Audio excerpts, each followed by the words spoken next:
Thank you very much, Asti. Very good afternoon to everybody who's in the Asia time zone. I know we have quite a number of people also that are UK facing, so good morning to you as well. We're delighted that this has got appeal across the continents. This is BritCham CEO Series, as Asti mentioned, led by BritCham Professional Women's Group. Those photos at the beginning really were snapshots of 10 years worth of development and some great content and some wonderful examples of leaders in business, in society, and communities. I won't go with the introduction of our guest today. I'm going to leave that to Sony, but I'd just like to share that actually in recent months, BritCham has had something of a relationship with Unilever. Just a few months ago, Alan Joppy, CEO of Unilever PLC, was our guest. More recently, Arif Hidayah. But the content of both of those were also, yes, about sustainability, but more in the context of climate change. And today's subject being purpose-led and future fit to grow your business sustainably is a different type of sustainability. It's a particular pleasure that this professional women's group is open to gents as well as ladies. Thanks for affording us that privilege, Sony. I would like to thank very much our sponsors, who are now the annual sponsors of the activities of BritCham's Professional Women's Group, and they are 57 Promenade, South Quarter, Shell Indonesia, and Unilever Indonesia. With that, I'd just like to mention that there's plenty of opportunity for you to scribble some questions in the box. Please do so, and either Sony or myself will get to them and give an opportunity for you to hear specific answers to things that interest you from our speaker. And with that, the lady who really has been the drive behind the sustainability of the Professional Women's Group, also our board member, Sony. Thanks, Sony.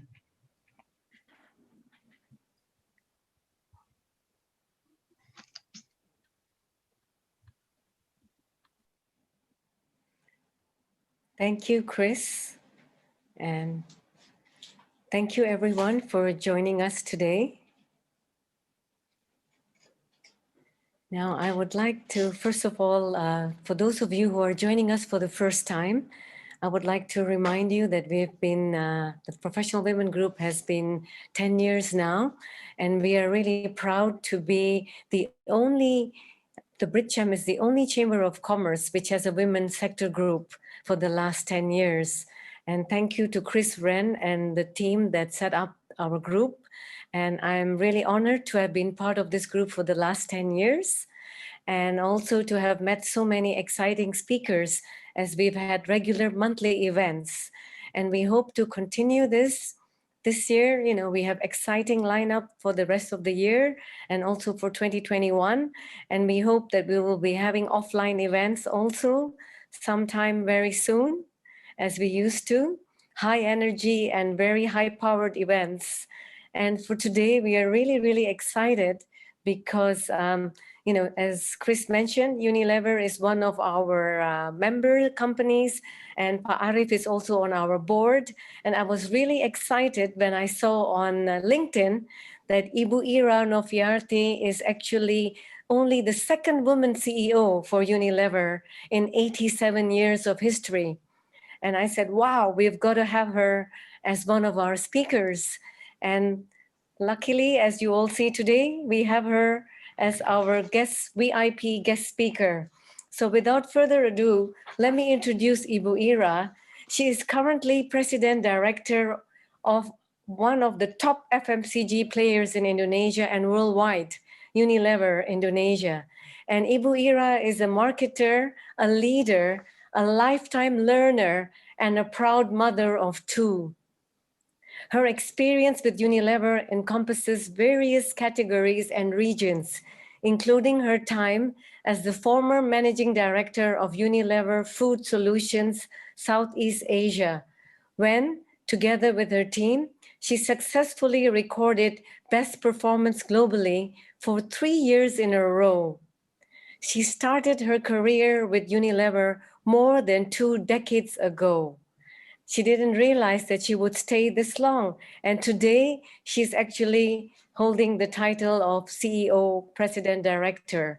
So let's hear her story. And of course, let her share Unilever's vision for Indonesia. And let's learn. For me, this was the first time I learned about being purpose-led and future fit to grow your business sustainably. So thank you, Chris, and thank you, Ibu Ira. Let's hear from Ibu Ira now. Thank you. Thank you so much, Chris and Sony, and to everyone that is attending to today's session.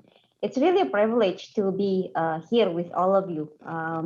You know, I heard a lot about BritCham and all the programs that you have. So really an honor to actually be here with you to share with you our stories, share with you my stories of my journey with Unilever Indonesia and Unilever as an overall.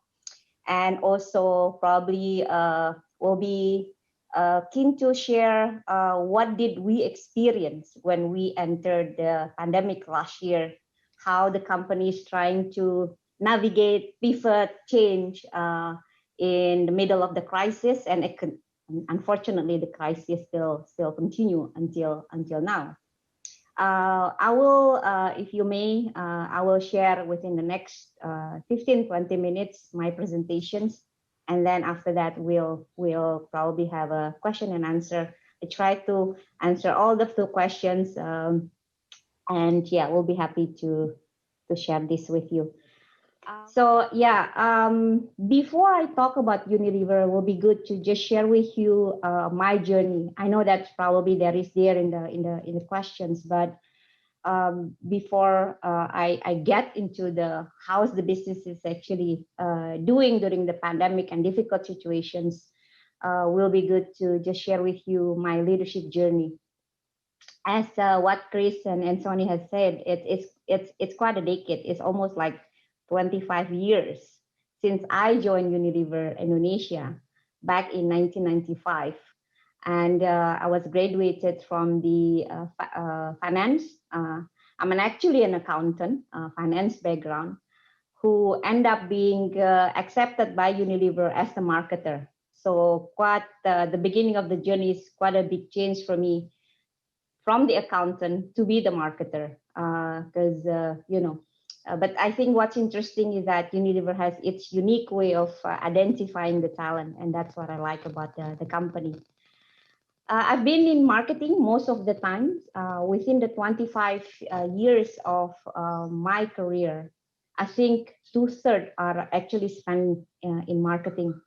And from beauty business to foods, to skincare, to hair care, back to foods, and handling ice cream are pretty much what I experienced in the past 25 years.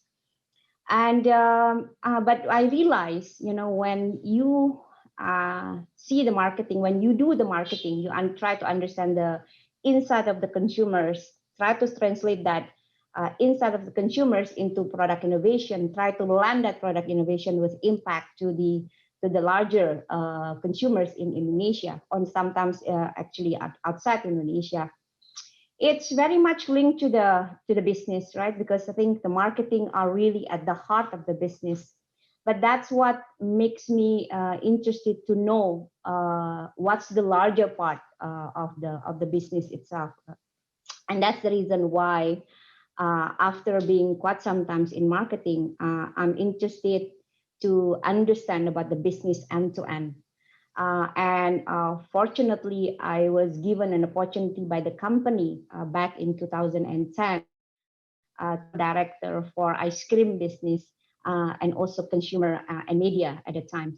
Now, very, very different environment. Of course, when you are looking into marketing, then you suddenly looking at the business end to end, you know, from supply chain to finance. And I guess it's kind of like a very operational, not only have to be strategic, but you also have to professionally hands-on. But I think that is probably the beginning of my journey to be really interested in really the totality of the business. So I think what has brought me there after quite some times, I realized that I've been in Indonesia too long. The insight about the market, the insight about the channel, the retails, the competitive landscape has actually been really too Indonesian, and I realized I need to go out to see a larger perspective outside Indonesia. That has actually brought me to handle the food solution business. Again, it's a completely different business that I had before, because I used to be spending like 15 years of my time doing marketing, doing B2C, marketing to consumers. But this one is really about the B2B. Completely different business with a very different base, and I have to move out from Indonesia to look after Southeast Asia and look after 8 different countries within Southeast Asia. I guess as a woman at that time, it's something that you are kind of like at the beginning, I'm not really sure whether I can do it. And I think also there is a bit of a comfort in myself, having been in the market for many, many years, to actually really move out, right? And actually see the world. And at the beginning, I kind of like not sure whether I want to actually take the role or not. But then I decided to take the role and move to Singapore and handle this B2B business. And it's very, very difficult at the beginning. In the first year, actually super difficult, because it's actually quite a big change, and you have to go to 8 different countries almost like every week. But I was glad. I was really happy that I took that decisions, because that is where I really learned the most. As I experienced 3 different big changes at the same times, where the base is different, the scope is different, 8 different countries, and the knowledge I didn't actually really know about the B2B at all. So I think that's a very good, again, learning for me. Don't be afraid to learn something new. You will not know your capacity until you really try it. Once you try it, you stretch yourself and you just realize that you have that capacity to really learn and grow. Now, I think moving further, again, I have an opportunity and given the opportunity by the company to study, to receive a program, a leadership program at Harvard and also INSEAD. Again, this is also one of the very big milestones for me, because this is the place where I saw and work together, study together with 30 different women CEO across the world. I guess as an Indonesian, you are kind of like always nervous when you see, a very different people from a very different countries. But I think that is where I really learned the most, because Indonesia is actually a very big country, and it's almost, it will be difficult if we are not trying to see what's outside the world and then come back in to lead the business. So really an experience that I have the privilege to have it. And then back to Indonesia, look after the beauty and personal care business back in 2008. At that time, so I'm not really sure whether I want to come back, because it took 20 years for me to get out from Indonesia to do the global and regional world. But only after 3 years, I am asked to go back to Indonesia. But again, I think the emotional connections with the country, you feel that you owe it to the teams, makes me decide to come back to Indonesia and do the beauty and personal care business, which is pretty much half of the business of Unilever Indonesia. And the business at the time was under difficult situations, because we are having negative growth for the first time after many, many years. So together with the team, I look into the what's happening, what's the problem, really look into the brand, really look into the portfolio, and brought the business back to positive growth in 2019. 2018 and also 2019. And then only to face another challenges in 2020. And it was like really not prepared to face that challenges because, we are ready to actually move the business to the next level at the times, only to realize that we have to come back into the negative growth again because of the pandemic. It is not an easy situation for me personally in beauty and personal care at that times. The first half year was like your resilience are actually being tested, and you just have to go through and take one step at a time. But surprisingly, also the company is giving me the trust to lead the company at the end of 2020 to be the president of Unilever Indonesia. Again, in the middle of a pandemic, I guess that is something that I get the privilege, but the responsibility is just very big, and I feel really responsible to bring the company back to positive growth again. I guess I need to just quickly move because I probably wouldn't be able to share the whole charts that I have. So I can actually share, we can actually have more of a question and answer. My leadership purpose is to really about creating successful change by unleashing the potential in people and business. I guess coming from a very big family has taught me that everybody has the capacity to actually become the star. And we need to believe in every possibilities. And everybody deserves to have an A+. So I think, being coming from the big family has taught me that, and that's kind of like shaping my leadership purpose. I'm always interested when it comes into growing talent, growing people. That has actually been my passion. But equally also looking into the business where under turbulence, under problematic situations, and try to look into what's the root cause, what's causing the business to actually be facing that turbulence, and come with a strategic solution has also been my passions. So I love to fix something and unlock that potentials to be grow again, because I think we have to professionally, personally, the business, the brand have to grow, otherwise we die, right? Just to quickly share with you, the purpose of the company are actually very clear.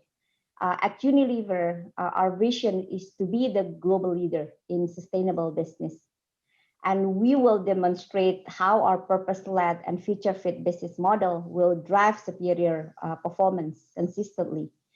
I know that there's always been a debate between how can you be purpose-led and be sustainable, really looking into, be responsible to your environment, society, the world, right? While equally also you have to deliver the superior performance, and that has actually been the questions from many people. But in Unilever, we believe that in doing business, we don't have to actually take away what other people deserve to actually have. So when we grow business, we want to make sure that we deliver a positive impact, whether that's a positive impact to the social, whether that's positive impact to the environment or society. We believe that we have to be responsible as we grow. We don't take away what is actually there in the world. In fact, how we can actually help the world to be a better place for a living for the people. So we set our ambitions in early 2021, Unilever Compass strategy to deliver our vision. It guides our decision and actions. Again, we look into the portfolio, brands. I think you're probably familiar with Dove purpose. You're familiar with the Lifebuoy purpose, where we want to really help the hygiene, health, and equally also we are very passionately drive diversity and inclusion with our brand. So Again, that has been guiding us when we develop an innovation, when we develop a campaign, when we are working on the P&L. What's guiding us is that we need to do good to the society, we need to do good to the world. So I think that has actually been guiding our way of actually doing business. Very quickly, it's quite a large company in Indonesia. It's around what 48, I think probably this year, trillion rupiah, or roughly around 2.6 million euro business. We are the fourth largest in the world, and we have 9 factories, has been operating in 87 years. So we know we actually have the responsibility to create that impact to the country, because the pain of the country has actually been the pain of Unilever Indonesia. And equally, I guess our pain is also become the pain of the country. So our vision is really about earning the love and respect of Indonesian people by touching the lives and every Indonesians every day. With our brand, with our campaign, with our sustainability living program, we know that if we want to grow, we need to help the country to also grow. And equally also how is, we can work hand in hand as an ecosystem with, what's existing in the country to be able to actually help us to also grow. I think that has actually been our visions. Let me share with you, you might actually ask the questions. I receive these questions quite often from the people. How would the company facing the crisis? It is actually a crisis. As a company, we have gone through 3 big crises in the past. In 1998, and then in 2009, 2010, and then there is probably another small crisis, but today is actually the crisis where I cannot even compare to the 1998 because it really changed the way we actually approach our consumers. The way we are serving the customers are really, we have to actually be able to change, because it's just so big in terms of the, the challenge. So we look into the, first, again, as a marketing company, we usually start from the mind of the consumers. And we look into because, in the pandemic, usually it's very easy for us to be pessimistic and try to do the same thing again and again, which doesn't work, right? It wouldn't actually give you a different result by just doing similar things again and again. So what we're looking at is that at the first 3 months of the pandemic was like scanning into the consumer insight, what the pain of the consumers, what do they actually, stop using, what is that they start using, and all of that. And then we reshuffle and we really look again the strategy and what's come up. And of course, this is just simplified versions of the strategy of Unilever Indonesia, is that the consumers are really put the health and hygiene and nutrition to be the first important part of the product that they would like to consume, right? And rightly so, because in their mind, what's occupied is that, am I safe? Am I actually taking care of my children? Am I actually being protected? And all of that. Nobody wants to actually. At that time, it's like our sales in skincare and beauty was like down.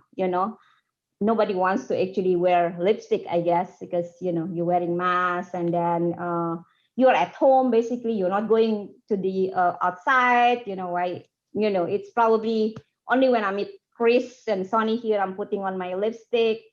That is like, but yeah. So health and hygiene and nutrition are really one of the things that we said we want to do it. And then we also realized that the pandemic hit us, and that is impacting the income of the consumers.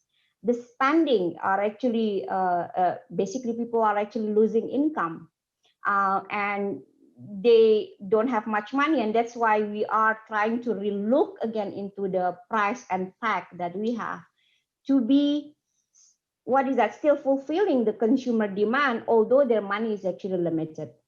And the third one, which is also quite interesting, is that we see the surge in the in-home consumption, whether that's foods, whether that is actually just, really do it yourself, beauty stuff, or even the home ice cream, in-home ice cream that is just small is actually suddenly becoming 10 times much larger into our business. So I think that has changed. And learning for me is that when we're facing very big challenges like that, how quickly we are shifting our plan and be agile and be ready and expect for the worst, but prepare for the best. And so something that I would like just to quickly share, and then after that, I'll open for maybe 2 or 3 slides. I'll open to question and answer. I guess everybody knows, right? We have the plan, 5 years plan to digitize everything. We have the plan to build the 5 years plan to build one-on-one relationship with the consumers, customers, community through digital. What has taught us is that that 5 years plan becoming 1 year plan, you expedite almost everything. You accelerate almost everything when it comes to digital. The e-commerce was just surging it's like, I cannot actually really imagine, like people are just like using e-commerce, and we're glad that we have been preparing that future fit knowledge and strategy and plan into our organization. But for the company that is not ready digitally, that is actually where they suffer. And usually it's the company where probably the scale is small. And we realize that not every, especially smallholders, are ready to digitize the way they actually sell to people. So what we do also is we train the almost 147,000 retailers, small retailers across Indonesia, and LMT, local modern trade supermarket. We train them how to actually use digital and use that digital to reduce the transaction that will make them vulnerable, and also make them, have the flexibility how to order, when to order, and depends on the money or the cash that they have. And we're glad that we're doing that, because their life is also being helped while they're also helping us to also sell our product. Again, being the purpose-led, we know that we have to support the country, and we've committed to donate of roughly around 200 billion rupiah donations through PCR, mask, products, refrigerator that required for the vaccine and all of that. And that has actually been, again, we were doing it also passionately, because we want this country to actually get back into where we were before. Maybe not were before, but at least, we shared the pain. We are sharing our help to support them. And it's continuing again until now, how we can actually help them to land a successful program under vaccinations. So I think I don't want to actually kind of like brag about what we are actually doing, but passionately we're working hand in hand with the Minister of Health on how we can actually help the government really land the vaccines successfully in this country. So I just stop there. I know I'm taking probably longer time than I required for presentations, but we'll be happy to take any questions from you, Ibu Sony. Yeah, I'll probably just put down my chart here so that we can see each other face to face. Thank you so much, Ibu Ira. That was very inspiring and also really good to know Unilever's challenges as well as the vision for Indonesia, especially with this, as you said, the new normal and post-pandemic era. Yeah. I would like to start first with a few personal questions before we get into the questions which are related to Unilever as a company. Yeah. Sure. I'm very curious. How did you know that Unilever is the right fit for you? You know, because I see that you started. This was your first job, and then for the last 25 years, you have stayed with this company. Something which is quite rare in today's generation. So, can you share with us that what is your experience, and how did you know that this is the right fit for me? Yeah, it's you don't know at the beginning, right? When you are joining the company at that time was like, even when I joined, it's like, why I'm actually end up in marketing where my background was really, I'm an accountant. But I think and then I said, the first 5 years, I said, I think I'm going to survive only 5 years in this company at max.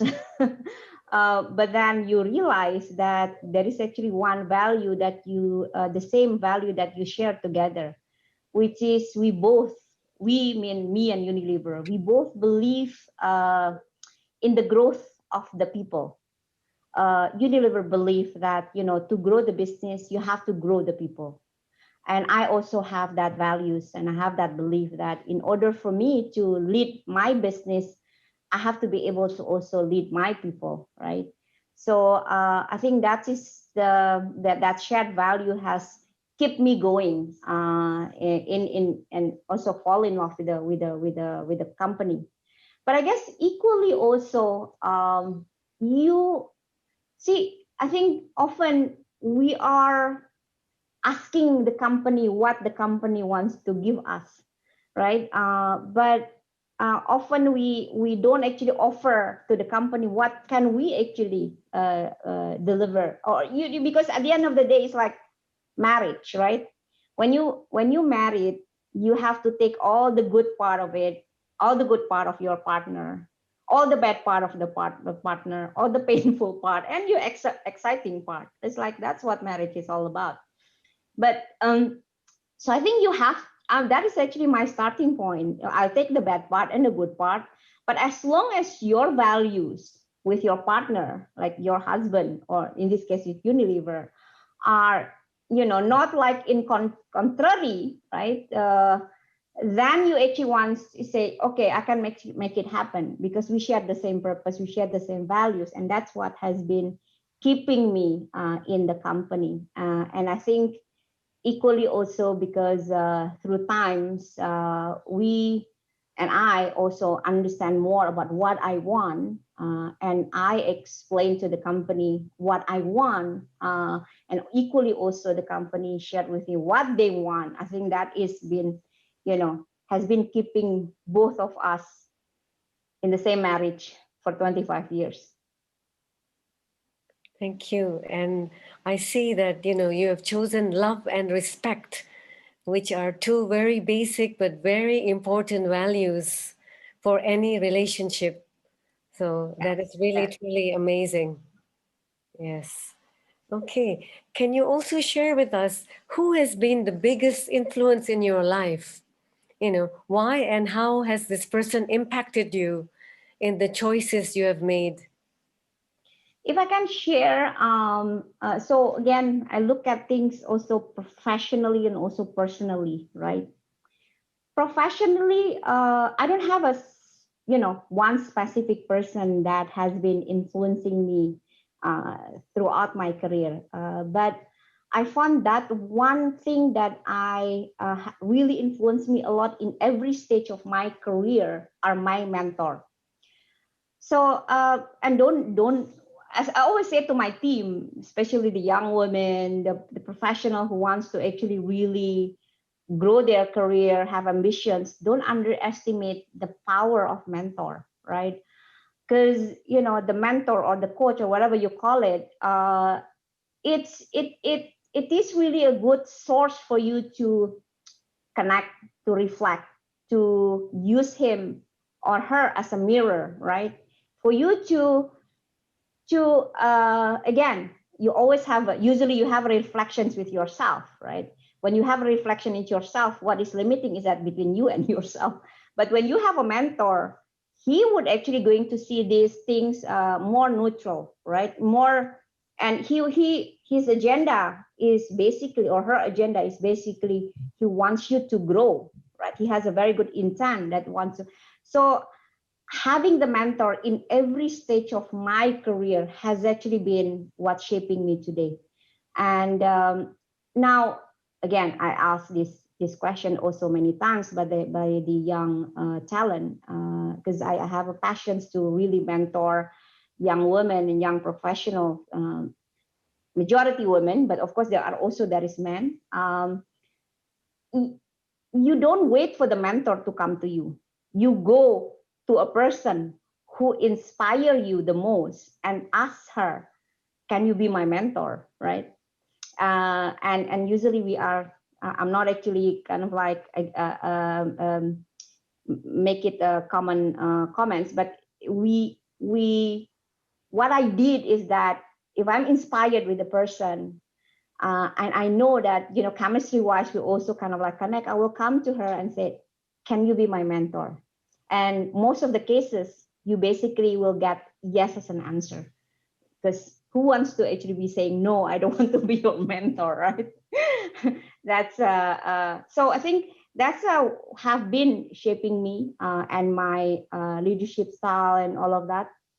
But personally, it's really have been my husband and my kids, because probably my husband is more ambitious about my career than myself. And that has actually been the power of my source of my energy for me.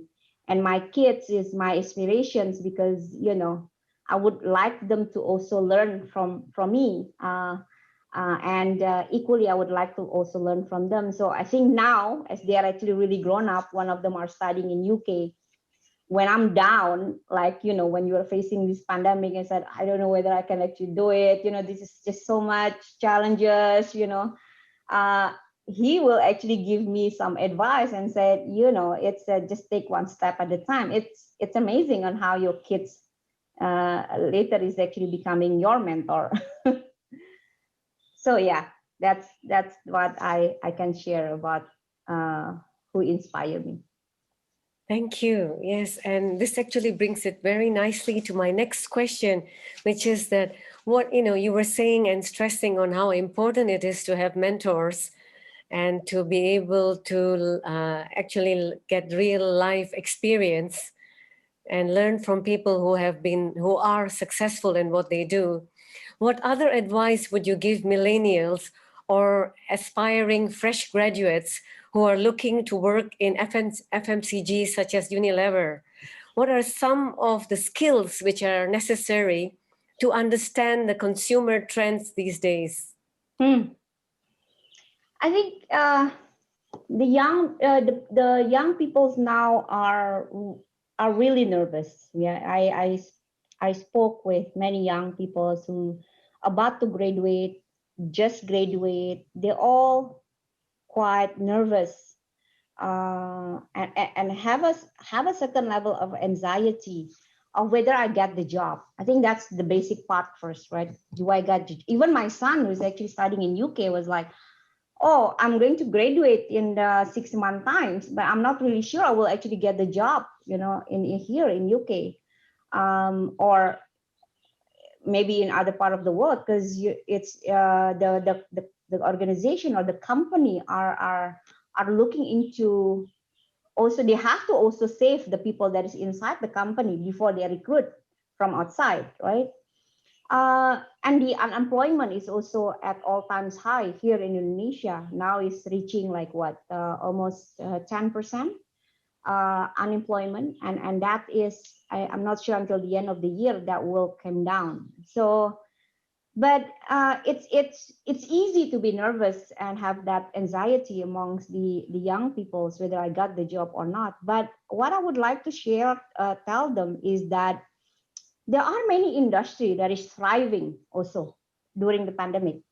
there are many company that is, growing very, very fast. And if, like, for example, e-commerce based company, right? Health and hygiene, technology companies also kind of like thriving under this. So if I said to these people, this young talent, if you see, and don't generalize the situations, and see what are the industry and the company that is thriving, they need actually very good people. They recruit people today, in fact.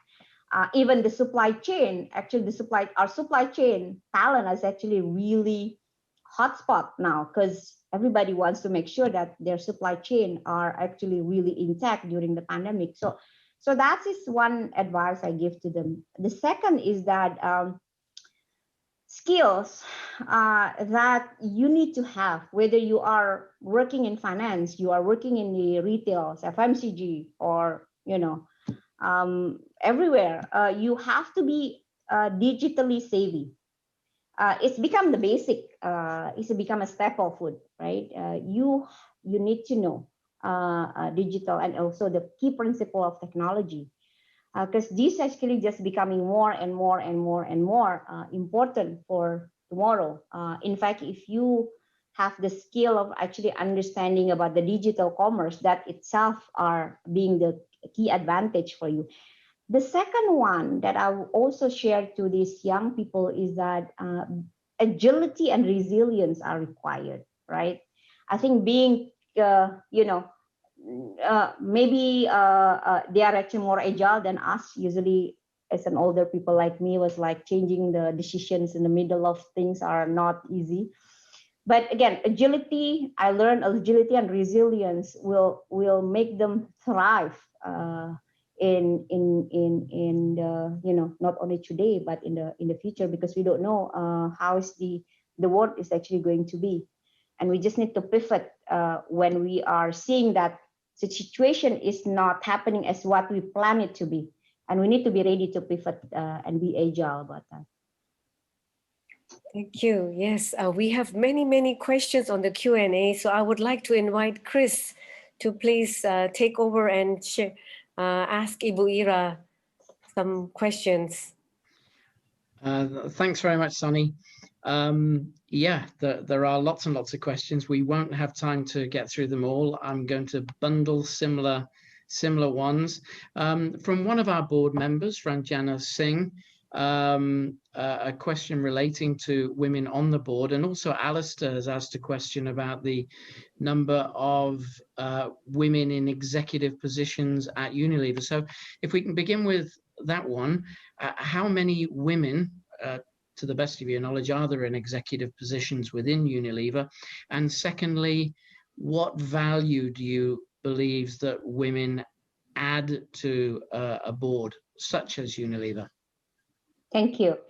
Yeah, so before I explain about the Unilever Indonesia, again, as the organizations, we do believe that having a gender balanced workforce should actually be a given, right? It should be something that we are doing as an organization. We are very proud to have the tremendous progress in reaching our goals of equal representations of women and men amongst the management. And we have accomplished the progress within the board of Unilever Indonesia. We are 10 of us at the board. 6 of us are women, 4 are men. We want equality, but 60%, 40%, I think still okay. I think it's that is so we've reached that gender balance at the board. And when we look into one level below board, we also have reached 50-50 on the senior leadership, like around how many of us? 75 directors within Unilever Indonesia. We have reached 50-50 in terms of gender. And also, if you look into another layer below that, which is the management level, manager level, we have also reached our gender equality. So I'm happy with the journey, because I also happens to be the chairman of the diversity and inclusion for Unilever Indonesia for the past 4 years, and we made very tremendous progress on there. The area that we still have a lot of homework, to be honest, is, and we still have a big jobs to be done, is in the area of supply chain and sales. Manufacturing are really, it doesn't look, it's still very low. And sales also, especially the people on the sales field, are actually still low. So we still have a hotspots or jobs to be done in supply chain, manufacturing, sales.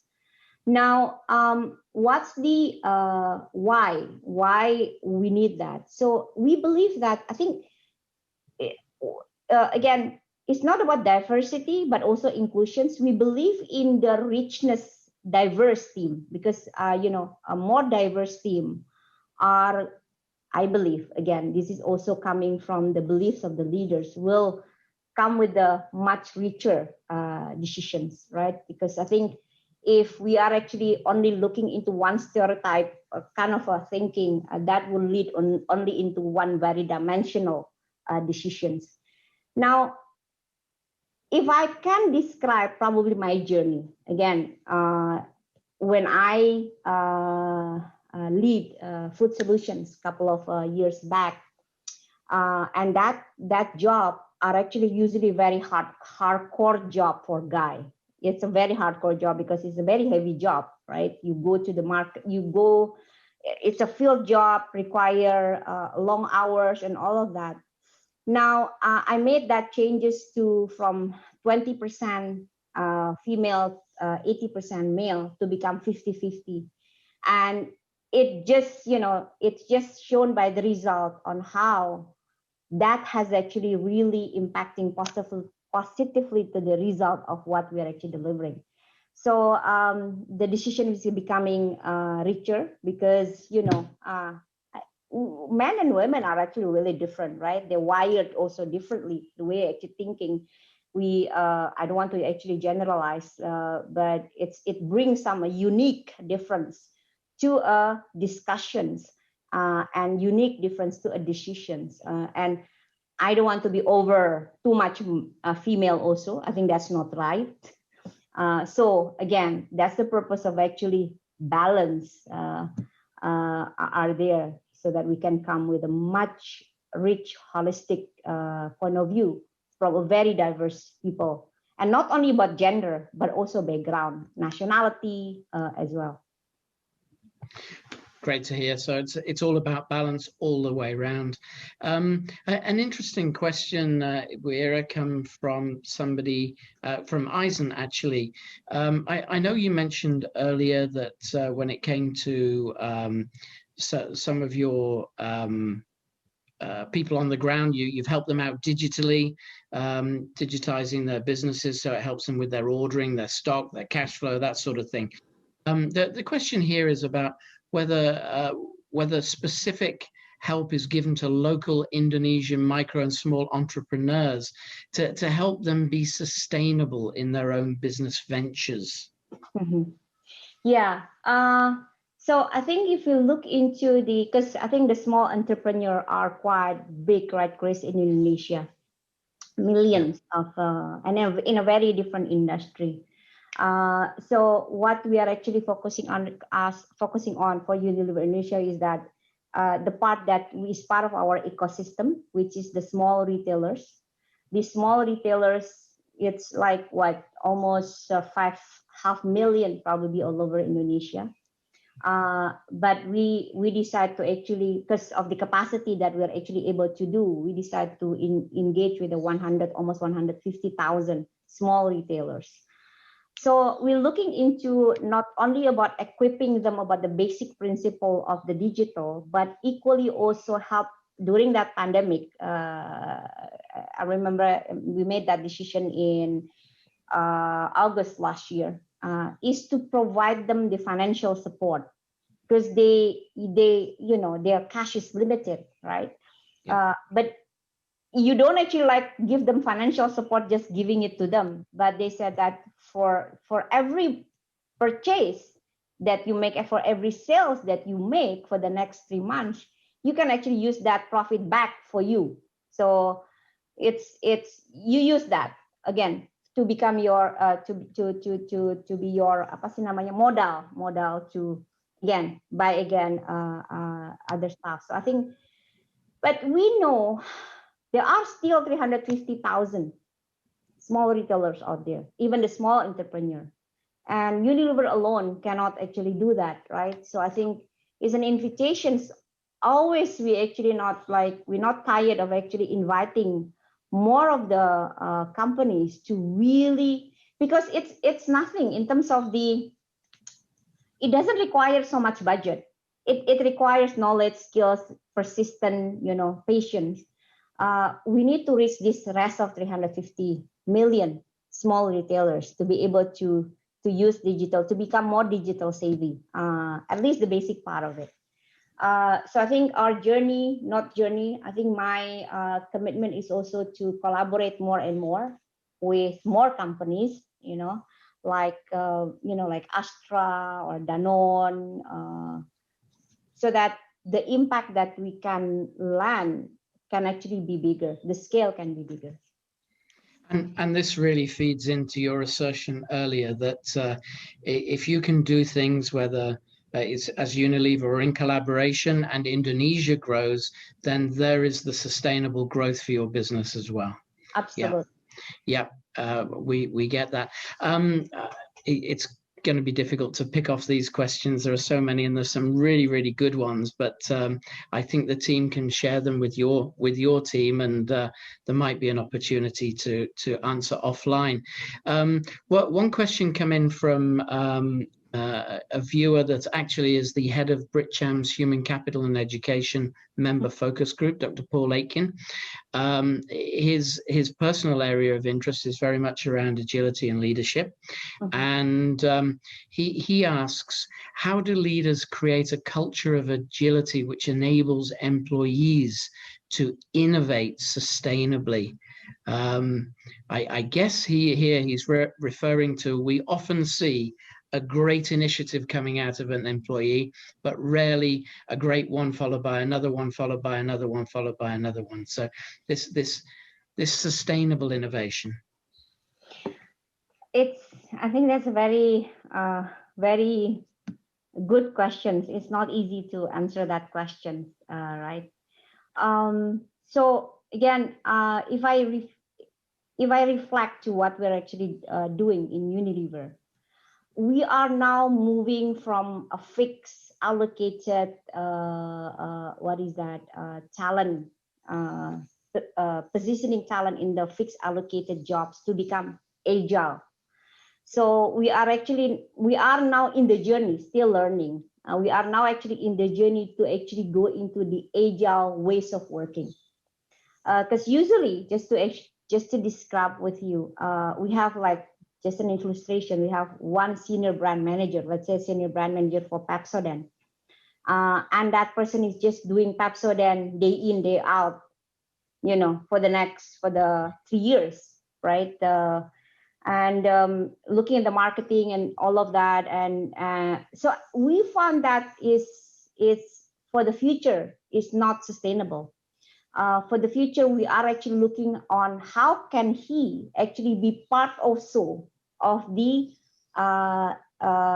program where the company is actually set a priority, right? Like 10 priorities. How can she not only doing a certain part of the job, but also be part of the key agenda of the company? So we have a method that is now we are implementing in some of the units that we have. It's not easy because it changed some mindset, because I used to be just looking after ice cream business. Now I have to actually look into beyond that. I think it's not an easy change, but we are trying to establish that model into our organizations.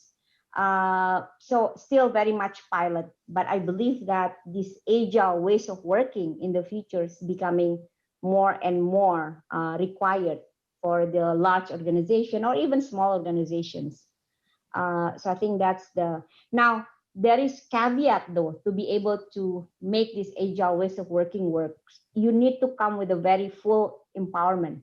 You have to have the good level of empowerment to the people, then trust them to really do their best job in delivering the program. Because if we try to interfere in the process, you're not actually getting the best out of the person or getting the best out of the team. So I think that's where we are still learning, but we start the journey already.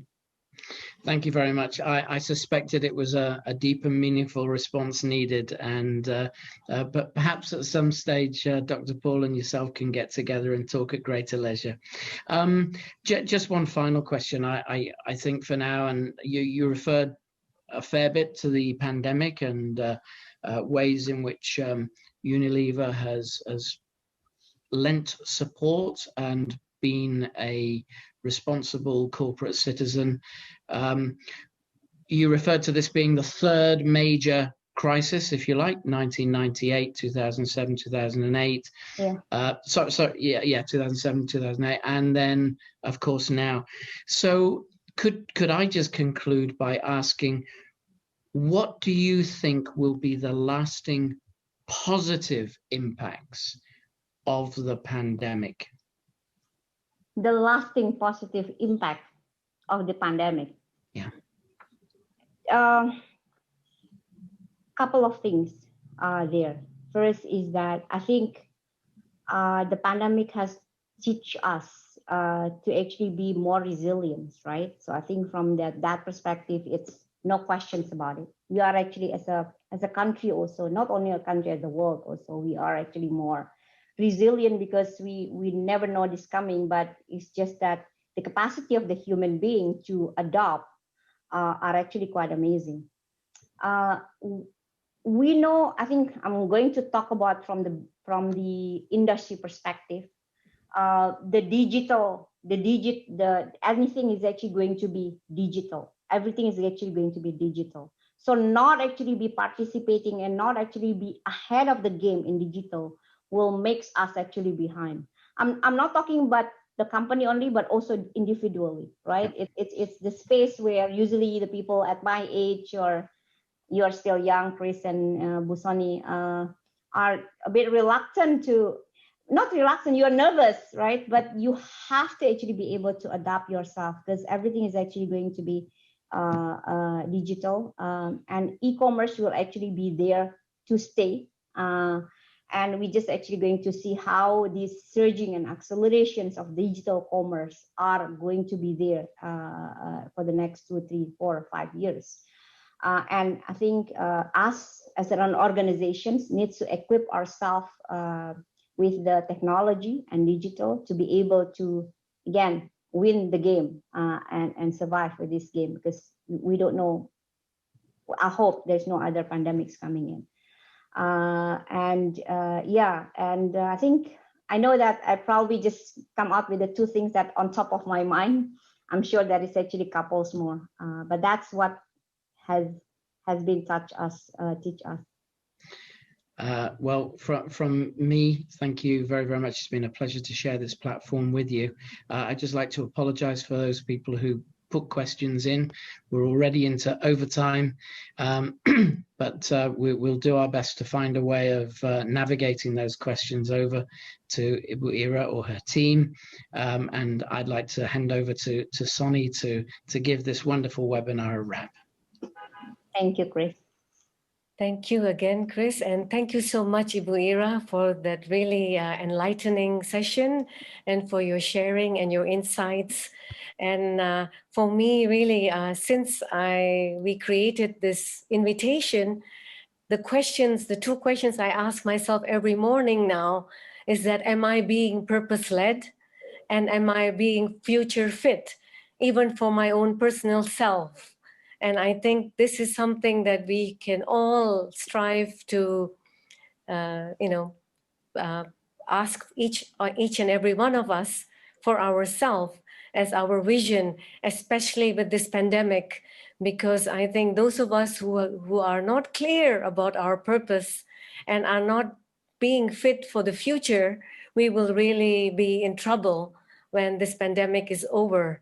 And as you said, as you mentioned again and again, the importance of digitalization and collaboration. So even if you're a big retailer, you need to do business with small retailers. And I think this is where we all can grow together. And that has also been part of my learning for this last 1 year.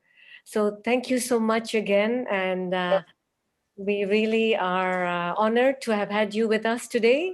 And we hope that there will be other speakers. As Chris mentioned, we have Pa Arif on our board, and we would like to have other speakers from Unilever joining us for future topics and events. And to everyone also, please join us for our next events. We have events once a month from the Professional Women Group, and there are other events from BritCham's sector groups. And thank you to all our annual partners for the professional group events. That is 57 Promenade, Shell, South Quarter, and of course Unilever. Yeah. Thank you everyone for joining us today. Thank you so much, Sony. You, yes. And see you all. Thank you. I'll see you all.